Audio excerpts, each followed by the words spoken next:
शिव बाबा को याद करें और सदा आनंदित रहें। मानव मात्र जो इस संसार में पतित हुआ है उसका कारण है कि परमपिता परमात्मा की रचना जो श्रेष्ठ रचना है वो मनुष्य है। हमारे शास्त्रों में कह दिया गया है बड़े भाग्य मानुष तन पावा। तो बड़े भाग्य मानुष तन पावा इसका मतलब ये नहीं है कि जीव जंतु भी बनते हैं। मनुष्य मनुष्य ही बनता है। ये एक सृष्टि का नियम है। जैसे धरा पर कोई भी बीज डालोगे उसी का वृक्ष या पौधा उगेगा और उसी के फल लगेंगे। ये विधि का विधान है। जो संसार में जीव जंतु हैं वो जीव जंतु ही बनेंगे, जो पशु है वो पशु ही बनेंगे, जो पक्षी है वो पक्षी ही बनेगा। अगर मनुष्य है तो मनुष्य ही बनेगा। ये निश्चित है। ये भ्रांति सबको मिटानी होगी। अगर इस विषय में कोई तर्क करना है या समझना है तो मुझे फोन करें। लोग आजकल इस धरा पर अपने आप को सर्वश्रेष्ठ समझने की एक होड़ चली है, जिसमें जानवरों पर और प्रकृति पर तो कब्जा कर रखा है, परंतु जब इतना समझदार अपने आप को मानने लगा तो परमात्मा पर भी टिप्पणी करने लगा। लोग पढ़ लिख के शिक्षित हो जाते हैं, वास्तव में शिक्षित वो नहीं होते हैं। वो पढ़े लिखे होते हैं। सांसारिक जीवन के विनाशी जीवन की पढ़ाई होती है। शिक्षित उसको नहीं कहते हैं। शिक्षित यानी समझदार। समझदार यानी 5 विकारों से रहित व्यक्ति शिक्षित कहा जाता है। जो संस्कार में परिवर्तन होता है। बाकी जो पढ़ाई लिखाई है वो संस्कार में परिवर्तित नहीं होती। जो लौकिक पढ़ाई है आजकल वो वैमनस्यता सिखाती है और रोजी रोटी कमाने के लिए अग्रसर रहती है। कोई भी पढ़ाई लिखाई है, पढ़ा लिखा व्यक्ति अपने से कम पढ़े लिखे से दूरी बनाता है, क्योंकि उसको वो बेकार और ना समझदार समझता है। और इसके बाद जब पढ़े लिखे व्यक्ति जब मानसिक तौर पर अशांत होते हैं, परेशान होते हैं, दिक्कत में होते हैं, तब उन्हीं अनपढ़ों के पास में मंदिर मस्जिद देवालय और ऋषियों मुनियों के पास जाते हैं और उनसे आशीर्वाद और दुआएं लेते हैं। और कुछ लोग तो वैराग्य धारण करके नौकरी छोड़ लेते हैं और वैराग्य धारण करते हैं, उनकी शरण में चले जाते हैं। अरे पढ़े लिखे समझो, डिग्री लेना या आज की शिक्षा प्राप्त करना, शिक्षा क्या कहें, आज की पढ़ाई जो रोजी रोटी के लिए, सिर्फ आज की पढ़ाई रोजी रोटी के लिए मनुष्यता नहीं सिखाती। आज की पढ़ाई लिखाई जो भी है वैमनस्यता सिखाती है, बड़े छोटे का अंतर बताती है, पढ़े और अनपढ़ का अंतर दिखाती है, बड़े और छोटे लोगों का अंतर दिखाती है, पैसे वालों और कम पैसे वालों का अंतर सिखाती है। आजकल की पढ़ाई लिखाई ये समय, आज की पढ़ाई लिखाई शिक्षा नहीं है। सभी लोग ध्यान रखें, आज की पढ़ाई लिखाई सिर्फ रुपया कमाने के लिए है। रुपया से हमारी मन की तृप्ति, परिवार की तृप्ति, सुख शांति, आनंद नहीं आ सकता है। आनंद जब भी आएगा जब शिक्षा होगी। शिक्षा यानी भगवान के दिए हुए ज्ञान का अनुभव होगा, प्रैक्टिकल होगा, तब अनुभव आएगा। आजकल के लोग जो पढ़ लिख जाते हैं वो भगवान के बारे में भी टिप्पणी करने लगते हैं। भगवान ने ऐसा क्यों किया, भगवान ने ऐसा क्यों किया, भगवान ही सब कराता है, भगवान ही मटर कटर कराता है, भगवान ही बलात्कार व्यभिचार अत्याचार पापाचार कराता है, भगवान ही जजमेंट करता है। बड़ा आश्चर्य का विषय है कि इस तरह के भगवान काम नहीं करता है। जजमेंट आज का मनुष्य करता है। बताइए, एक जज भी जो बैठे हैं वो भी कानून के आधार पर ही तो जजमेंट करेंगे। आप कल्पना कर सकते हो, अभी इलाहाबाद हाईकोर्ट में एक जजमेंट आया है कि एक महिला 4 साल तक पति के साथ रही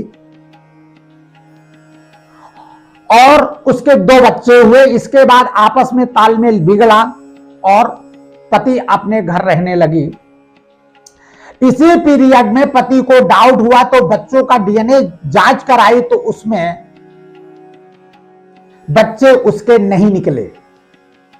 अब जब बच्चे उसके नहीं निकले तो उसने कोर्ट में अर्जी लगाई कि सर हमारे बच्चे नहीं हैं और हमने पत्नी से कोई संबंध नहीं बनाए हैं, इस आधार पर मुझे, और बच्चे हो गए हैं, इस आधार पर मुझे इनसे तलाक चाहिए।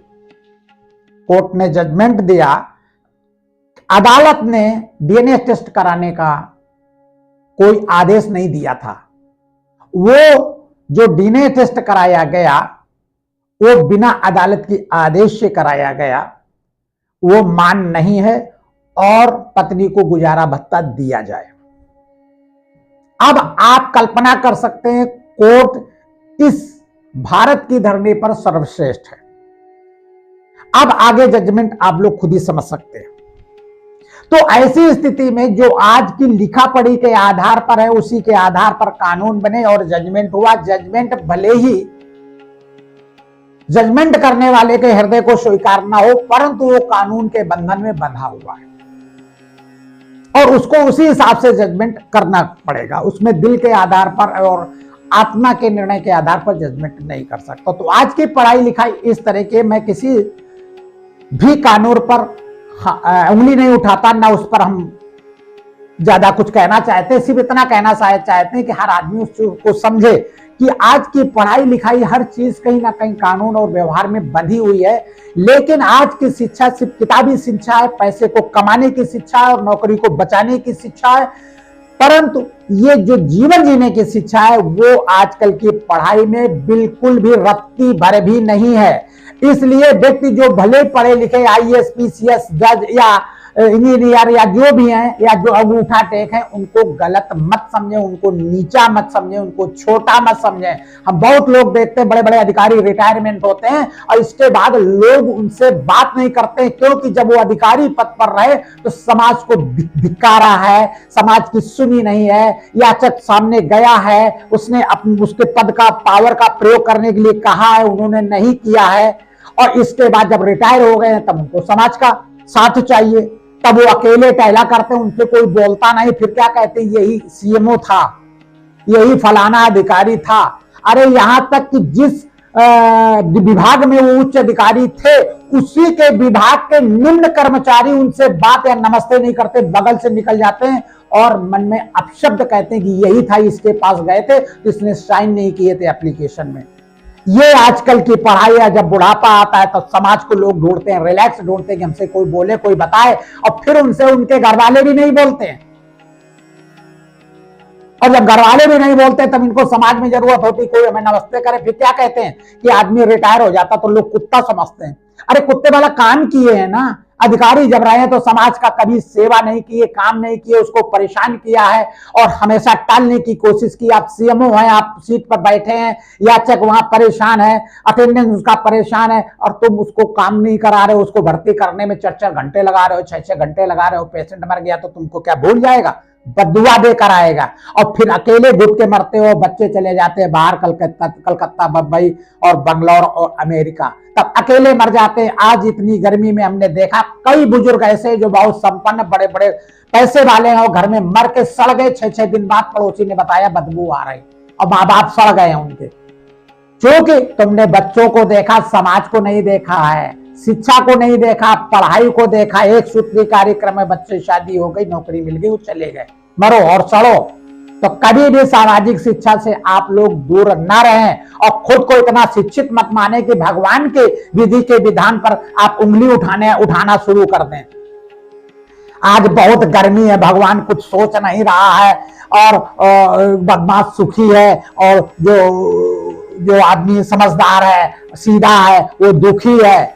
ये विधि के विधान में नहीं आता है, कर्मों का फल मिलता है। इसलिए इतना शिक्षित मत समझें कि ईश्वर को भी शिक्षा देना शुरू कर दें और ईश्वर को भूल जाएं, अपने आप को ईश्वर से बड़ा समझने लगें। ईश्वर से बड़ा शिक्षक कोई भी नहीं होता है और ईश्वर की बनाई हुई आत्मा आपके मन मस्तिष्क में विराजमान है। आत्मा आपके मस्तक पर विराजमान है, वो अच्छे बुरे का निर्णय देती है। अरे उसकी सुनो, वही शिक्षा है। कोई भी गलत काम करने के पहले आत्मा क्या बोलती है उसका सुनो और पालन करिए। जब हमारी आत्मा सही का निर्णय करती है तो आप गलत क्यों करते हैं, आप भगवान को गलत क्यों ठहराते हैं? आप आत्मा को मारकर अपने मन मर्जी का काम करते हैं। इसलिए सदैव ध्यान रखना, किताबी ज्ञान कितना भी हो बेकार है। रिटायरमेंट के बाद यही समाज, यही अनपढ़ लोग तुम्हें जीने की कला सिखाएंगे। जब परेशान होगे, मानसिक डिप्रेशन होगे, तब वो किताबी ज्ञान आपको लाभ नहीं देगा, तब आध्यात्मिक ज्ञान ही आपको लाभ दे। बहुत देखे हमने, बहुत देखे। जज साहब रिटायरमेंट है और वो पत्नी मॉर्निंग वॉक करते हैं, उनसे कोई बोलता ही नहीं, वो सबकी तरफ देखा करते हैं कि कोई उनको नमस्ते करे। तो बहुत लोगों ने बताया ये जज थे, किसी को सुनते नहीं थे, इनके आसपास कोई नहीं आ पाता था, इनके गनर थे, भगा देते थे, कोई काम से जाओ। पड़ोसी का भी काम नहीं करते थे, कभी पड़ोसी को पड़ोसी नहीं समझे, कभी किसी से बात नहीं करे। भाई तुम पद पोस्ट में हो, किसी भी पद पोस्ट में हो, तो लोग आस करके अड़ोसी पड़ोसी रिश्तेदार नातेदार तो आपसे सहयोग लेने जाएंगे, क्योंकि आपको भगवान ने इतनी पद पोस्ट दिया है और आपने ऐसे कैसे कर्म किए हैं जो आपको पद पोजीशन मिला है। अरे वृक्ष हुए और फिर फल नहीं लगे और फिर फल वितरित नहीं किए निस्वार्थ भाव से, तो आपके वृक्ष की कीमत क्या होगी।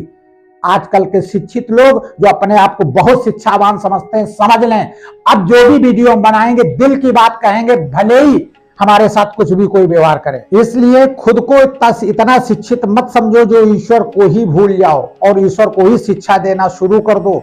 ईश्वर को भूलोगे, जिंदगी भूल जाओगे, विवेकहीन हो जाओगे, ये मेरी गारंटी है। बाबा शिव को याद करो, सदा आनंदित।